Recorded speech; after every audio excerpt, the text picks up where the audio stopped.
Halo semuanya, kali ini kita bakal bahas Gunung Slamet, gunung tertinggi di Jawa Tengah, yang punya ketinggian 3.428 mdpl. Nah, kalau kalian udah ngeliat gimana bagusnya Gunung Slamet di TikTok, di Instagram, atau di YouTube, sekarang kita bakal bahas jalur pendakiannya kayak gimana. Kalau kita lihat dari peta yang dibuat sama Indogis dan Gunung Baging, itu jalur Slamet ada banyak. Bahkan ada jalur yang nggak masuk ke peta ini. Nah, tapi di video ini kita bakal bahas satu dulu, yaitu jalur Bambangan. Jadi jalur Bambangan ini ada di Kabupaten Purbalingga, Jawa Tengah. Kenapa pertama aku bahas jalur Bambangan? Soalnya kalau dilihat secara sekilas di peta tadi itu, jalur Bambangan ini adalah jalur yang paling pendek. Terus juga base campnya ada di ketinggian yang lumayan, ada di ketinggian 1.500 mdpl. Tapi sebenarnya ada base camp lain sih, yang ketinggiannya udah lebih tinggi daripada base camp Bambangan ini. Dan yang base campnya lebih tinggi dari jalur Bambangan itu adalah Sawangan dan Kalidawas. Sawangan itu 1.800 mdpl, Kalidawas 1.750-an mdpl. Tapi walaupun begitu, bisa jadi elevasi naiknya nggak jauh beda, tergantung dari naik turunnya jalur yang bakal dilewatin. Nanti di video yang lain bakal kita bahas perbandingan dari jalur-jalur yang ada di sini. Sekarang kita fokus ke jalur Bambangan dulu aja. Nah, di sini aku udah punya 4 rekaman jalur pendakian digital yang udah direkam sama pendaki-pendaki yang udah pernah naik ke Slamet dan mereka share di internet. Yang pertama itu ada pemilik akun Justinian, yang kedua Iolen, yang ketiga Leris, yang keempat DMY13. Terima kasih udah nge-share rekaman jalur pendakian kalian, ini bermanfaat banget buat kita pelajarin. Nah, jadi dari 4 jalur pendakian tadi itu udah aku rangkum poin-poin pentingnya. Yang pertama adalah jarak dari base camp sampai ke puncak Gunung Slamet itu jaraknya adalah 6,84 km. Itu dari base camp sampai ke puncak, nggak PP. Kalau PP tinggal dikali 2 aja. Terus tambahan elevasinya adalah 1.950-an meter ke atas. Dan rata-rata kemiringannya 28,3%. Aku pakai persen, nggak pakai derajat, soalnya di Google Earth itu emang template-nya pakai persen. Kalau 0% ya berarti datar, kalau 100% berarti naik vertikal gitu. Nah, tapi dari 6,8 km itu, sebagian jalurnya kita bisa naik ojek. Naik ojeknya dari mana sampai mana? Dari base camp pendakian sampai pos ojek, atau kalau mau lebih jauh bisa sampai pos 1. Tapi itu tergantung cuacanya. Kalau lagi nggak bagus, kayaknya nggak bisa sampai pos 1. Bisanya cuma sampai pos ojek aja. Nah, jarak dari base camp sampai ke pos 1 itu adalah 2,4 km. Lumayan banget motong jarak sejauh itu. Terus elevasi naiknya itu 480 meter ke atas dari base camp ke pos 1 tadi itu. Itu motong sekitar 30% dari total jarak pendakian. Makanya lumayan banget kalau naik ojek. Nah, biaya ojeknya itu 70 sampai 100 ribu. Tergantung kalian naiknya pas lagi apa. Lagi malam, lagi pagi, atau lagi siang. Terus kondisi cuacanya juga lagi kayak gimana. Kalau hujan ya mungkin lebih mahal harganya. Nah, jadi kalau dikurangin dengan naik ojek, total pendakian Gunung Slamet via Bambangan ini jaraknya adalah 4,4 km. Dengan penambahan elevasi 1.500 meter ke atas. Dan rata-rata kemiringannya 33,5%. Rata-rata kemiringannya nambah itu wajar banget. Kenapa? Soalnya dari base camp sampai pos 1 itu lebih landai daripada pos 1 ke puncak Slamet. Makanya rata-rata kemiringannya jadi lebih naik. Nah, buat aku pribadi, kalau aku mau naik Gunung Slamet, ada 2 pos yang harus aku inget-inget. Yang pertama itu adalah pos 5. Kenapa? Pos 5 ini adalah pos yang paling sering dipakai pendaki buat ngecamp. Terus di sini juga ada sumber air. Jadi kalau kekurangan air bisa ngambil air di pos 5 ini. Pos 5 ini udah ada di ketinggian 2.800-an mdpl. Udah lumayan tinggi dan udah deket dari puncak Gunung Slamet. Sebenarnya juga nggak deket-deket banget. Jaraknya itu dari pos 5 sampai ke puncak itu 1,7 km. Dan kita masih harus naik sekitar 635 meter ke atas. Elevasi naiknya sekitar segitu. Nah, terus pos lainnya yang harus diingat-ingat itu adalah pos 3. Kenapa? Soalnya kalau semisal kita jalan kemalaman, terus di jalur itu kita nggak kuat. Nah, jadi pos 3 ini bisa dijadikan alternatif buat ngecamp kalau kita nggak kuat sampai ke pos 5. Tapi pasti ya, pos 3 ini lebih jauh dari puncak Slamet daripada pos 5. Terus di sini juga nggak ada sumber air. Jadi kalau kalian naiknya itu rada kesorean atau kemalaman, mending bawa air yang cukup buat seluruh pendakian.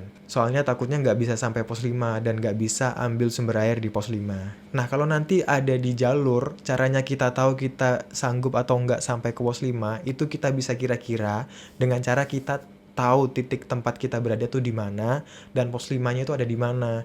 Nah, caranya adalah pakai GPS di HP. Kurang lebih nanti itu kayak gini.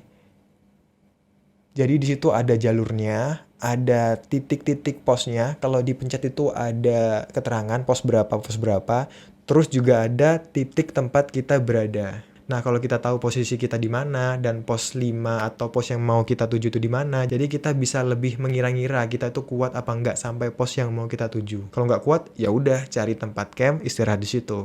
Oke, kalau gitu sekarang kita bahas saja 4 rekaman jalur pendakian yang udah saya dapat dari internet.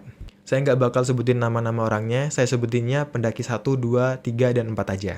Jadi kita ngebahasnya itu via Google Earth, soalnya enak. Di sini tuh kelihatan jaraknya, kelihatan waktu tempuhnya, elevasinya juga kelihatan. Nah, sekarang itu kita ngelihat berapa waktu tempuh dari masing-masing perjalanan.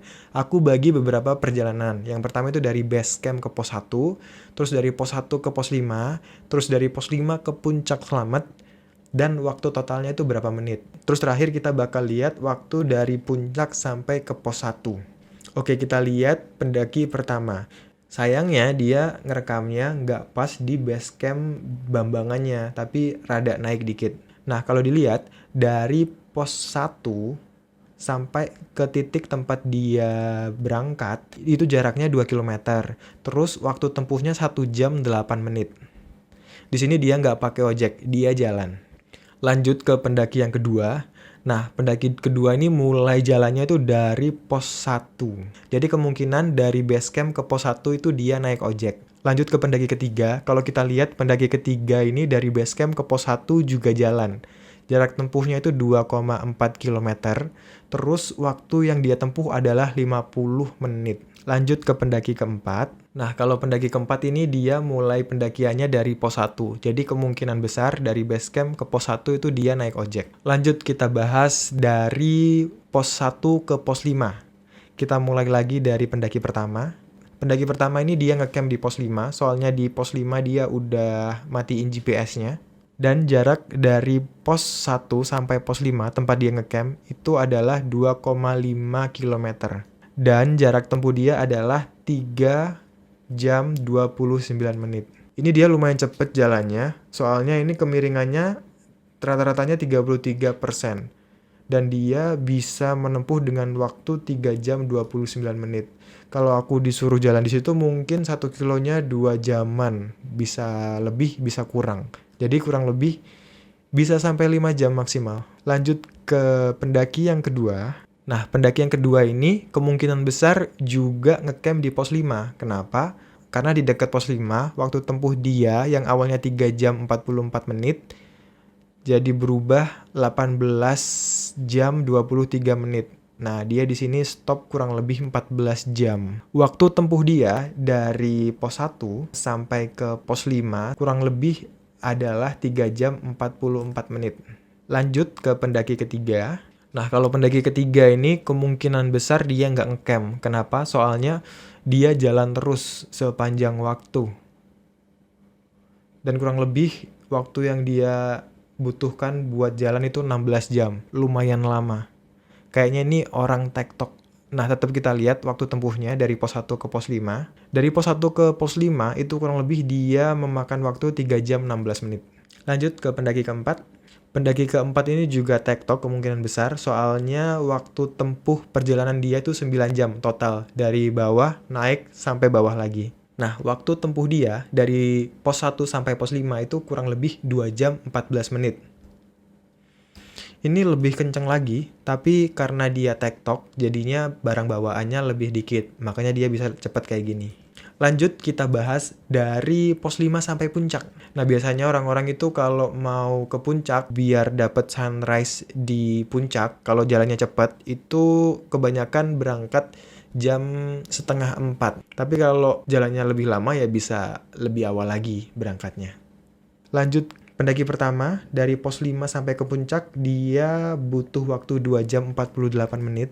Lanjut pendaki 2. Nah, kalau pendaki 2 ini dia juga ke puncak yang ada di selatan, Puncak Surono. Nah, dari pos 5 sampai kawasan puncak, kurang lebih dia memakan waktu 2 jam 54 menit. Lanjut ke pendaki yang ketiga. Pendaki ketiga ini dari pos 5 sampai puncak, kurang lebih butuh waktu 4 jam 42 menit. Lanjut ke pendaki yang keempat. Dari pos 5 sampai ke puncak Slamet, dia memakan waktu 3 jam 49 menit. Nah, sekarang saya bakal totalin waktu perjalanan mereka dari bawah sampai puncak Slamet. Nah, jadi kurang lebih kayak gini. Pendaki pertama itu 7 jam 25 menit. Dia nggak pakai naik ojek. Pendaki kedua 6 jam 38 menit, tapi dia naik ojek dari basecamp ke pos 1. Terus pendaki ketiga 8 jam 48 menit, tapi dia juga nggak naik ojek. Dan pendaki keempat itu 6 jam 3 menit, tapi kemungkinan dia naik ojek dari basecamp sampai ke pos 1. Terus sekarang kita lihat rata-ratanya berapa. Jadi rata-ratanya itu waktu tempuh dari basecamp sampai pos 1 itu sekitar 1 jaman. Terus dari pos 1 sampai pos 5 itu sekitar 3,5 jam. Dari pos 5 sampai puncak itu 3 jam 48 menit, lebih lama daripada pos 1 ke pos 5. Terus waktu total rata-rata adalah 7 jam 30 menit. Oke, lanjut kita bahas waktu tempuh dari puncak sampai pos 1. Dari pos 1 sampai ke basecamp nanti saya tambahin aja, soalnya cuma satu pendaki yang ngelewatin pos 1 sampai ke basecamp dengan tanpa ojek. Jadi pendaki pertama itu dia lintas, jadi kita nggak bisa ngelihat waktu tempuh dari puncak sampai pos 1 yang ada di Bambangan. Terus kita lihat ke pendaki kedua. Nah, pendaki kedua ini muter-muter dulu di puncaknya. Dia ke puncak Slamet, juga ke puncak Surono. Nah, dia muter-muternya itu kurang lebih 1 jam 30 menit. Jadi kalau kalian mau muter-muter di puncak, kurang lebih waktu yang kalian butuhin itu sekian. 1 jam 30 menit. Atau 2 jam lah, sambil foto-foto. Dan jaraknya adalah 1,72. Ini PP. Nah, dari puncak sampai ke pos 1, dia kurang lebih memakan waktu 9 jam. Lumayan lama. Nah, tapi kalau dilihat di pos 5, dia berhenti buat istirahat selama 3 jam 5 menit. Jadi kita kurangin aja. Kita anggap 6 jam aja dia turun dari atas sampai ke bawah. Lanjut ke pendaki ketiga. Pendaki ketiga ini memakan waktu 7 jam 36 menit. Lumayan lama sebenarnya. Lanjut ke pendaki keempat. Nah, kalau pendaki keempat ini lumayan cepat. Dia dari atas, dari puncak Slamet sampai ke bawah, sampai ke base camp malahan ini.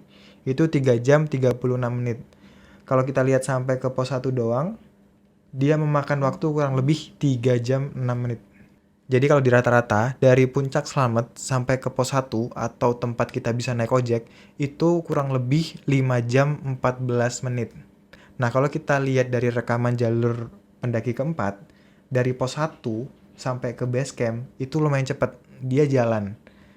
Kenapa jalan? Soalnya rata-rata jalannya ini bukan rata-rata naik ojek. Nah, waktu tempuh dia dari pos 1 sampai ke base camp itu adalah 30 menit.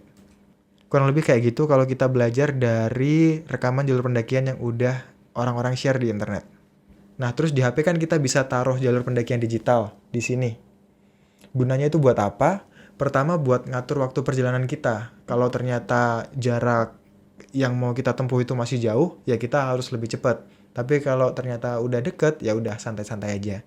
Terus kalau tersesat juga tinggal buka HP aja, kita lihat posisi kita ada di mana dan jalur pendakian ada di mana. Terus kita jalan deh ke jalur yang seharusnya kita lewatin.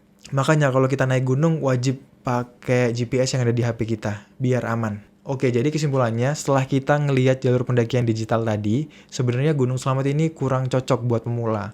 Kalau kalian baru nyoba naik gunung, mending ke gunung-gunung yang lebih rendah aja dan lebih gampang buat didaki. Kecuali kalau kalian yakin sama fisik kalian, terus kalian juga bawa peralatan yang benar, harusnya sih kalau udah kayak gitu, naik Gunung Slamet ini aman-aman aja. Terus karena Gunung Slamet ini tertinggi di Jawa Tengah, jadi ya punya daya tarik tersendiri ya. Makanya kalau lagi long weekend itu biasanya rame banget. Kalau kalian pengen kesini dan pengen yang lebih sepi, mending kalian atur jadwal sebaik mungkin. Hindarin long weekend. Oh ya, kalau kalian pengen lebih ngulik dari peta rupa bumi Indonesianya, saya juga udah taruh petanya di link di kolom deskripsi. Kalau kalian ada pertanyaan, tanyain aja di kolom komen. Kalau bisa dijawab ya dijawab nanti. Kalau ada yang bisa bantu jawab juga lebih baik. Mungkin kayak gitu aja pembahasan jalur pendakian Gunung Slamet via Bambangan. Semoga bermanfaat ya.